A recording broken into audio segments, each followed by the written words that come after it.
कौन रोटी खाएगा वहाँ? यहाँ ऐसे खाते थे। ऐसे खाया जाएगा। हाँ। हाथ नहीं लगाया जाता। नहीं। नाम भी तो सुनो ना, चट। चट यानी पट चट चट डालो। मीठा तो मैं तो सोचा हुआ है यो।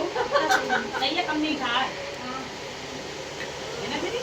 इसमें कोई शुगर का दिक्कत नहीं है। वैसे जो तो हल्दी बनाते हैं, अरे होगा तो होगा। नहीं होगा। मीठा होता है। और तो क्या कर रही? मैं फर्स्ट मैंने क्यों की? ज्यादा शुगर कर रही थी, इसलिए फट निकला।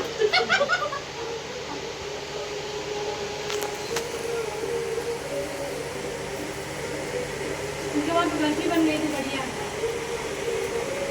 अभी इसका भी मजा लिया अभी। पानी लो। हाँ यार, पानी दो। रुको पीते।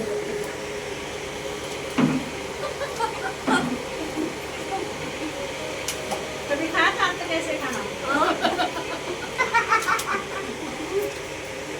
इनको हंसी लग रही है। हंसी हो रही है। मैं भी नहीं देखी थी कभी, सच कह रही हूँ।